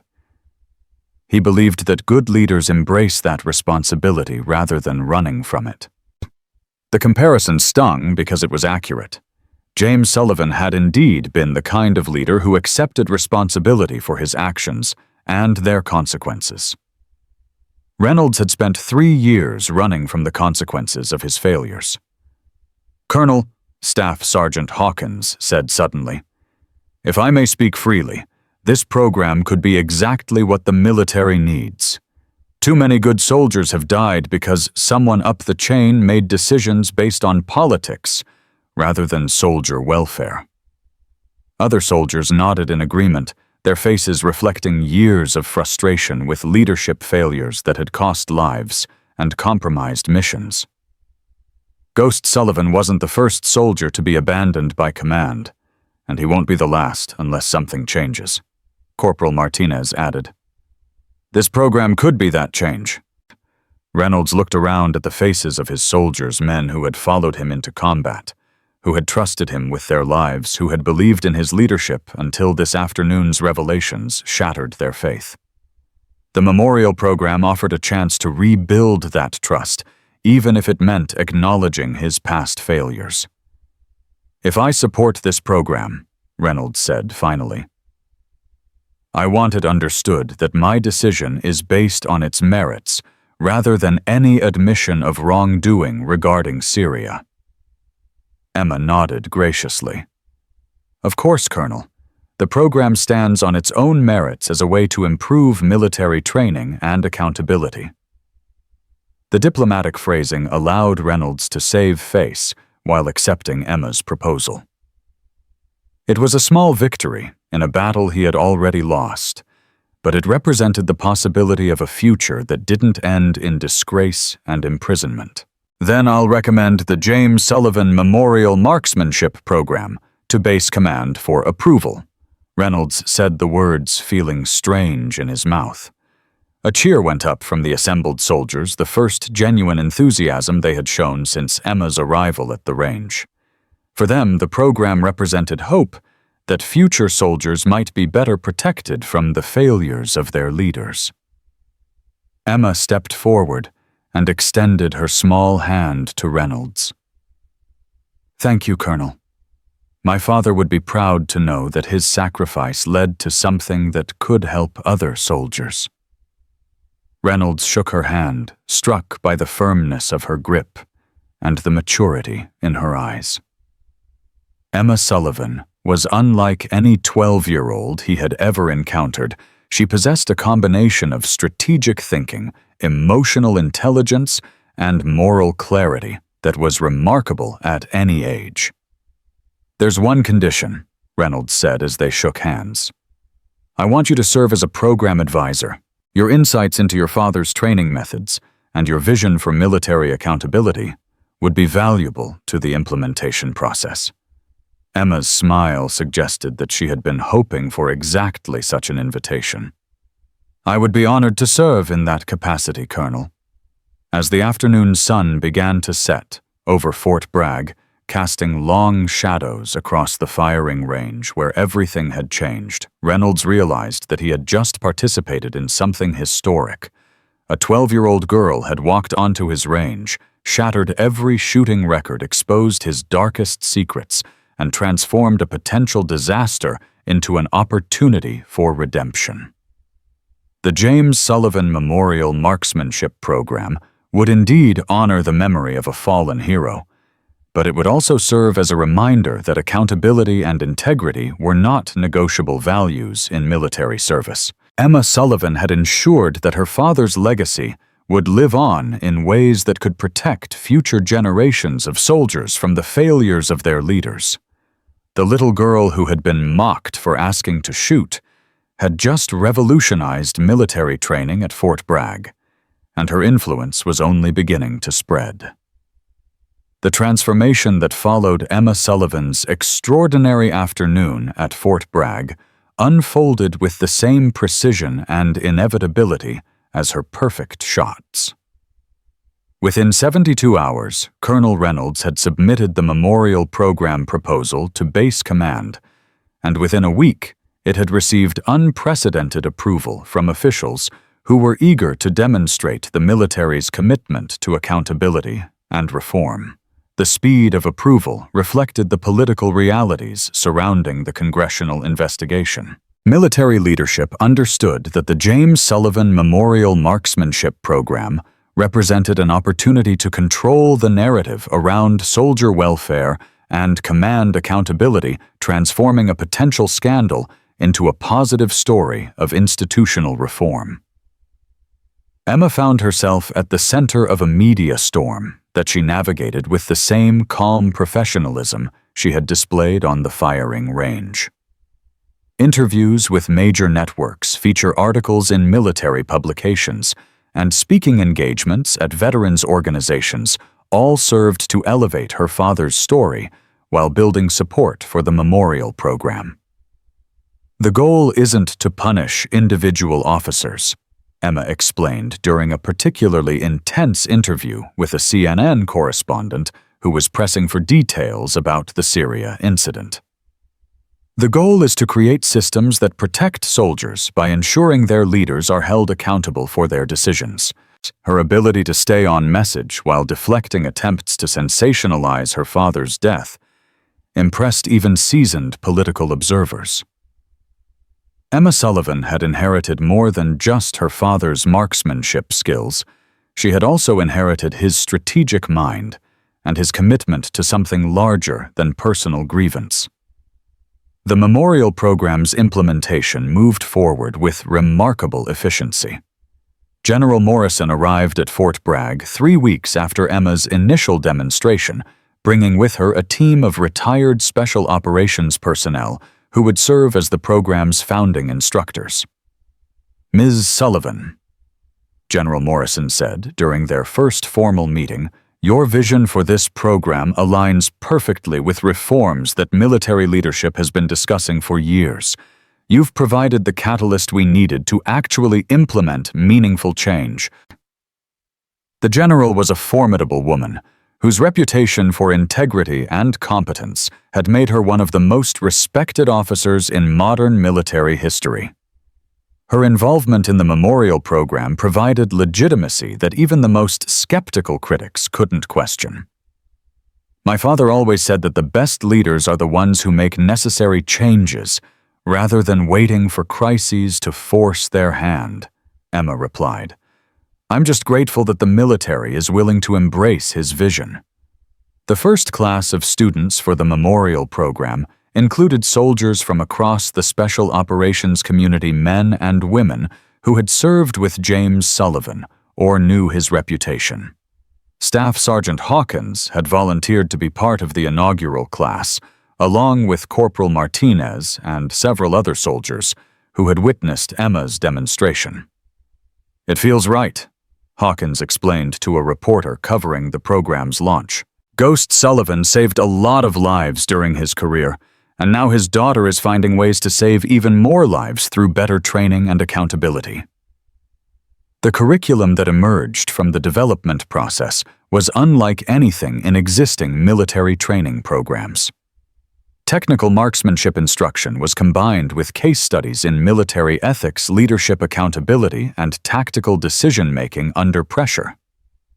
Students learned not just how to shoot accurately, but how to think critically about the moral implications of their actions. Emma served as a program advisor, working closely with instructors to ensure that her father's philosophy was accurately reflected in the training materials. Her insights proved invaluable in creating exercises that challenged students to consider the human costs of military decisions. "Every shot you take in combat affects someone's family," Emma told the first class during a guest lecture that had become legendary among program participants. "My father taught me that marksmanship is ultimately about protecting people, not destroying them. The precision we develop here should serve that higher purpose." The impact of her words was evident in the faces of the students' seasoned warriors, who had never considered their skills from such a deeply personal perspective. The memorial program was succeeding in ways that exceeded even Emma's ambitious expectations. Meanwhile, the congressional investigation into military accountability practices was reaching its conclusions. The final report, released 6 months after Emma's initial demonstration, documented systemic problems in command decision-making and recommended sweeping reforms to prevent future incidents like Syria. Colonel Reynolds was identified in the report as an example of institutional failures rather than personal malice, a characterization that reflected Emma's influence on the investigation's focus. He received formal censure and early retirement, avoiding court-martial, but ending his military career in quiet disgrace. The colonel's case illustrates how career incentives can sometimes conflict with soldier welfare. Congressman Bradley explained during the report's public release. The memorial program represents exactly the kind of institutional reform needed to prevent similar tragedies. Reynolds himself had become an unexpected supporter of the program, serving as a cautionary example in ethics training sessions where he spoke candidly about the decision-making failures that had cost James Sullivan his life. "I let careerism override my duty to my soldiers," Reynolds told one class, his voice heavy with years of regret. The memorial program exists to ensure that future commanders don't make the same mistakes I made. His participation in the program provided a powerful counterpoint to Emma's message, demonstrating that redemption was possible even for those who had failed in their most fundamental duties. The success of the Fort Bragg program led to rapid expansion across the military. Within a year, similar programs had been established at bases throughout the United States and overseas, each adapted to local conditions, but maintaining the core principles that Emma and her father had articulated. International interest followed, with allied militaries sending observers to study the program's methods and philosophy. The James Sullivan Memorial Marksmanship Program was becoming a model for military training reform on a global scale. Dad would be amazed to see how far his ideas have traveled, Emma reflected during an interview marking the program's first anniversary. He believed that good ideas could spread like ripples in a pond, eventually reaching places you never imagined. The anniversary ceremony at Fort Bragg brought together hundreds of soldiers, veterans, and family members who had been touched by the program's mission. The ceremony included the dedication of a memorial wall honoring soldiers who had died due to command failures, ensuring that their sacrifices would not be forgotten. Emma stood before the memorial wall, reading her father's name, along with dozens of others who had paid the ultimate price for institutional failures. The weight of their collective sacrifice was palpable, but so was the sense of purpose that their deaths had generated. These soldiers died believing in the promise that their leaders would move heaven and earth to bring them home, Emma said during her anniversary address. We cannot bring them home, but we can ensure that their deaths serve to protect future generations of soldiers. The audience included many of the soldiers who had witnessed her original demonstration, men and women who had seen her transform from a mocked child into a force for institutional change. Their presence validated the journey she had undertaken and the legacy she was building. General Morrison, now serving as the program's national director, introduced a new initiative during the anniversary ceremony. The Sullivan Fellowship would provide scholarships for military families pursuing education in fields related to military ethics and accountability. Emma Sullivan has shown us that age is no barrier to leadership when it's guided by principle and preparation, General Morrison announced. The fellowship program will ensure that her father's commitment to education and ethical development continues to benefit future generations. The fellowship represented another expansion of James Sullivan's influence, creating pathways for military families to contribute to institutional reform and accountability measures. Emma's own future had become a subject of considerable speculation and interest. At 13, she had already achieved more in terms of military reform than most career officers accomplished in entire lifetimes. Universities were offering early admission opportunities, and military leadership was discussing the possibility of special programs that could accommodate her unique talents and interests. I'm not ready to make long-term decisions about my future, Emma said when pressed about her plans. Right now, I'm focused on ensuring that the memorial program fulfills its mission and continues to evolve as needed. Her measured response reflected the maturity that had characterized her approach to every challenge she had faced. Emma Sullivan understood that sustainable change required patience and persistence rather than dramatic gestures. The program's research component had begun producing significant findings about patterns in military decision-making that contributed to soldier casualties. Anonymous case studies were identifying systematic problems in command training, resource allocation, and accountability measures. The data confirms what many of us suspected, explained Dr. Sarah Chen, the civilian researcher leading the program's analytical efforts. Military leaders are often promoted based on criteria that don't adequately reflect their ability to protect soldier welfare. The research was informing broader discussions about military personnel policies and training requirements extending the program's influence beyond marksmanship instruction to fundamental questions about leadership development. 2 years after Emma's initial demonstration, the memorial program had trained over 5,000 soldiers and contributed to measurable improvements in combat effectiveness and casualty reduction. The combination of enhanced technical skills and ethical training was producing soldiers who were not only more accurate marksmen, but also more thoughtful decision-makers. The program's success had also transformed Fort Bragg itself. The firing range where Emma had shattered every record had been renamed the James Sullivan Memorial Range, with plaques commemorating both his service and his daughter's achievement. Emma returned to the range regularly sometimes to observe training sessions, but more often to practice her own marksmanship skills. She had continued to improve, setting new records that seemed to defy the physical limitations of her age and size. "She's not just maintaining her father's standards," observed Master Sergeant Rodriguez, one of the program's lead instructors. "She's exceeding them in ways that challenge our understanding of what's possible." Emma's continued development as a marksman served as inspiration for program participants, demonstrating that excellence was an ongoing pursuit rather than a fixed achievement. On a warm September afternoon, exactly 3 years after her first visit to Fort Bragg, Emma stood at the firing line where everything had changed.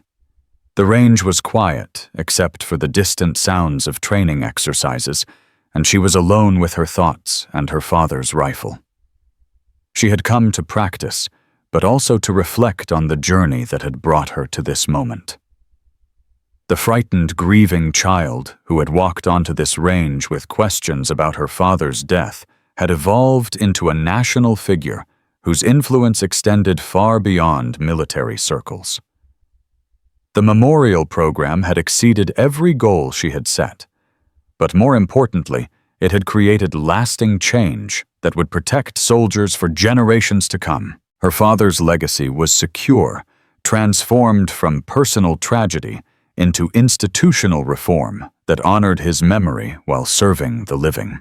Emma settled into her shooting position, the familiar weight of her father's rifle providing comfort and connection across the divide between life and death. Through her scope, targets waited at distances that would challenge even experienced marksmen. She thought about the letter she had received the previous week from a soldier in Afghanistan whose life had been saved by tactics learned in the memorial program. She thought about the family members who had thanked her for ensuring that their loved ones' deaths contributed to positive change. She thought about her father, whose journal had provided the roadmap for everything she had accomplished. The first shot was perfect, as she had known it would be. The second was even better. By the time she had fired 10 rounds, Emma had once again achieved perfection, grouping her shots in a pattern that would have been impossible for most people to achieve at half the distance. But the targets and scores no longer mattered the way they once had. Emma Sullivan had found her true calling, not in breaking records, but in breaking cycles of institutional failure that had cost too many soldiers their lives. As she prepared to leave the range, Emma paused at the memorial wall that now bore her father's name, along with dozens of others. She touched the engraved letters, feeling the weight of legacy and responsibility that would guide her for the rest of her life. "One shot, one life," she whispered, repeating the motto her father had taught her. Not to kill, but to protect. The words echoed across the empty range, carrying with them the promise that James Sullivan's sacrifice had not been in vain, and that his daughter would continue to honor his memory through service to something larger than herself. Emma Sullivan had come to Fort Bragg as a child seeking answers about her father's death.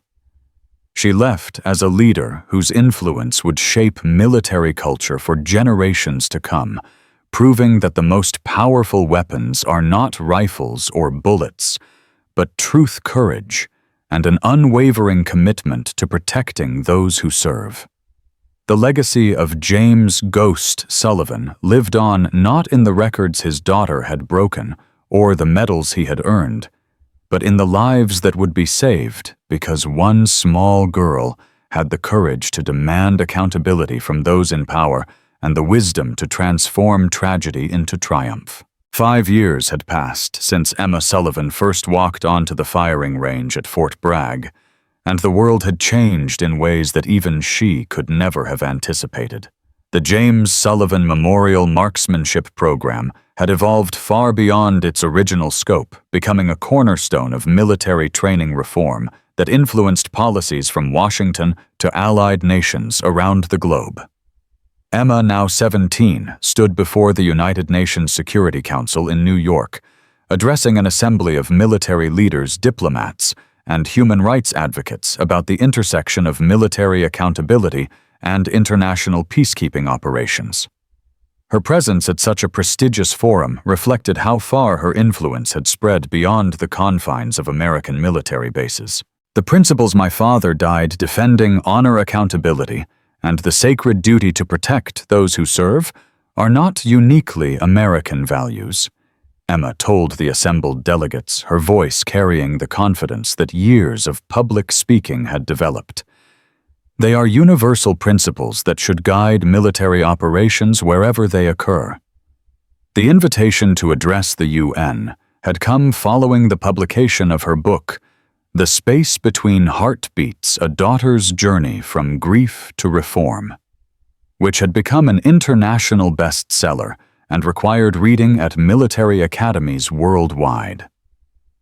The book chronicled not just her father's story and her own transformation, but also the broader implications of military accountability for global security. In the audience, General Morrison watched with evident pride as Emma fielded questions from delegates representing dozens of nations. The program they had built together at Fort Bragg had spawned similar initiatives in Canada, the United Kingdom, Australia, and several NATO allies, creating an international network of military professionals committed to ethical leadership. Ms. Sullivan asked the delegate from Germany, "How do you respond to critics who argue that the memorial program's emphasis on accountability could undermine military effectiveness by making commanders overly cautious?" Emma's response demonstrated the sophisticated understanding she had developed of complex military and political issues. Respectfully, I would argue that the opposite is true. Commanders who understand the human cost of their decisions make better strategic choices because they consider all consequences, not just immediate tactical objectives. She paused, allowing her words to resonate before continuing. My father's death in Syria didn't serve any strategic purpose. It was simply the result of a commander prioritizing career advancement over soldier welfare. That kind of decision-making doesn't enhance military effectiveness. It undermines it by eroding trust and morale. The response earned nods of approval from delegates who had grappled with similar issues in their own military organizations. Emma's ability to articulate complex concepts while maintaining focus on human dignity had made her a sought-after voice in international discussions about military reform. After the session, Emma was approached by Colonel Sarah Mitchell, a British officer who had implemented a version of the memorial program with the Royal Marines. "Emma, I wanted you to know that your program has quite literally saved lives in our organization. We've documented 17 instances where enhanced accountability training prevented decisions that could have resulted in unnecessary casualties." Such testimonials had become common as the memorial program's influence spread. The combination of technical skill development and ethical training was producing measurable improvements in military effectiveness while reducing casualty rates across multiple Allied forces. "That's exactly what my father would have wanted," Emma replied. He believed that every soldier's life had value that extended far beyond their military service. They were someone's child, someone's parent, someone's hope for the future. The conversation was interrupted by Dr. James Warren, a professor of international relations at Georgetown University, who had been studying the global impact of the memorial program. Emma, I've been tracking the implementation of Sullivan Protocol training in peacekeeping operations, and the results are remarkable. UN forces trained in your methodologies are showing significantly better outcomes in terms of both mission success and civilian protection. The Sullivan Protocol had emerged from the memorial program's research component, identifying specific decision-making frameworks that helped military leaders balance competing priorities while maintaining focus on protecting human life. The protocol was now being taught at military academies worldwide and had been adopted by several international peacekeeping organizations. Emma's influence extended beyond military circles into academic and policy-making communities. Her insights about accountability and institutional reform had informed discussions about corporate governance law enforcement practices and government transparency initiatives. The principles are universal, Emma explained to Dr. Warren. Whether you're commanding troops in combat or managing a corporation, the fundamental challenge is the same. How do you make decisions that serve the greater good while remaining accountable for the consequences?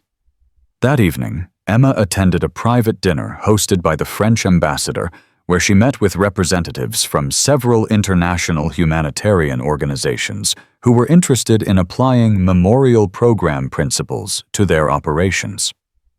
Ms. Sullivan, said Dr. Marie Dubois, director of Médecins Sans Frontières, your father's emphasis on precision and accountability resonates strongly with our medical mission.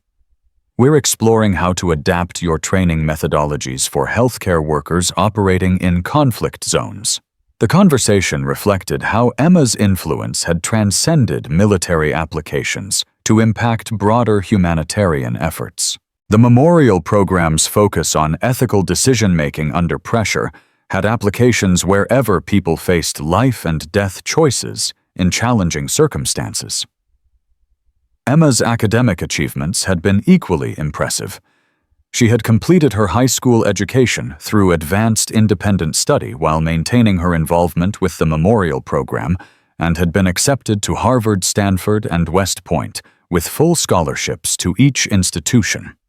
Her decision to attend West Point had surprised some observers who expected her to pursue civilian academic opportunities, but Emma felt that understanding military culture from the inside was essential to continuing her reform efforts. I can't change the military from the outside, she had explained in an interview with 60 Minutes. Real institutional change requires people who understand how these organizations actually function and who have the credibility that comes from shared experience. Her acceptance to West Point had required special congressional approval due to her age, but the endorsements from military leaders who had worked with the memorial program had made approval virtually automatic. During her final year before entering the academy, Emma had established the Sullivan Institute for Military Ethics, a research organization that studied accountability practices across multiple military organizations and developed training materials for institutional reform. The Institute's first major publication was a comprehensive analysis of command decision-making in combat situations based on data collected from memorial program participants and allied military organizations. The study identified specific factors that correlated with better outcomes for both mission success and soldier welfare. What we discovered, Emma explained to a gathering of military historians at the Smithsonian Institution, is that commanders who receive training in ethical decision-making don't just make better moral choices, they make better tactical choices as well. The research was revolutionizing military education by demonstrating that ethical training enhanced rather than hindered military effectiveness. The findings were being incorporated into curricula at military academies worldwide, and had influenced promotion criteria for senior officers. Emma's personal marksmanship skills had continued to develop to levels that defied conventional understanding. She had set records at distances and in conditions that challenged even Olympic-level competitive shooters, but she rarely competed formally, preferring to use her demonstrations as teaching opportunities. Marksmanship is a metaphor, she had explained to a group of young shooters at a memorial program youth camp. The discipline required to hit a target at extreme range is the same discipline required to make ethical decisions under pressure. Both require you to control your breathing, steady your mind, and focus on what truly matters. The youth camps had become another expansion of the memorial program's mission, introducing young people to both technical shooting skills and ethical reasoning. The camps were particularly popular, with military families providing children with positive role models and constructive outlets for dealing with the stresses of military life. Emma's relationship with Colonel Reynolds had evolved in unexpected ways over the years. The disgraced officer had become one of the memorial program's most effective instructors, using his experience as a cautionary tale to teach future leaders about the consequences of ethical failures. "Emma gave me something I didn't deserve a chance at redemption," Reynolds had written in his own memoir, Failure and Forgiveness, A Colonel's Journey from Disgrace to Purpose. "She could have destroyed me completely, but instead she offered me a path to make amends for my failures." Reynolds's transformation had become another powerful element of the memorial program's message, demonstrating that accountability could lead to positive change rather than merely punishment. The financial impact of the memorial program had been substantial as well. Reduced casualty rates and improved mission effectiveness had saved military organizations billions of dollars while enhancing their capabilities. Defense contractors had increased their support for the program as its value became undeniable. Emma had used this financial support to expand the program's research capabilities and to establish scholarship funds for military families pursuing education in fields related to accountability and ethics. Money follows results, Emma had observed pragmatically. When military leaders see that ethical training improves their bottom line, as well as their mission effectiveness, they become enthusiastic supporters rather than reluctant participants. Her understanding of organizational dynamics and political realities had made her reform efforts more effective than idealistic appeals to moral principles alone could have achieved. As Emma prepared to enter West Point, she reflected on the journey that had brought her from a grieving 12-year-old seeking answers about her father's death to an internationally recognized advocate for military reform. The memorial program had trained over 50,000 soldiers, influenced policy in dozens of countries, and contributed to measurable improvements in military effectiveness and accountability. But for Emma, the most meaningful measure of success was simpler. The letters she received from families whose loved ones had come home safely because of training they had received through the program. "Every letter represents a family that won't experience the loss that mine did," Emma said during her final interview before entering the academy. "That's my father's true legacy, not the medals or the records, but the lives that continue because someone learned to make better decisions under pressure." Her dormitory room at West Point would contain only a few personal items: her father's journal, the rifle that had started everything, and a photograph of the memorial wall at Fort Bragg, bearing the names of soldiers whose deaths had contributed to institutional change. Emma Sullivan was entering West Point not as a typical cadet seeking a military career, but as a reformer whose mission was to continue transforming military culture from within. Her influence had already shaped how military organizations around the world thought about accountability and leadership. But she understood that lasting change required constant vigilance and renewal. "The work is never finished," she had written in the conclusion of her book. "Each generation of military leaders must recommit to the principles of honor, accountability, and service that define the profession of arms."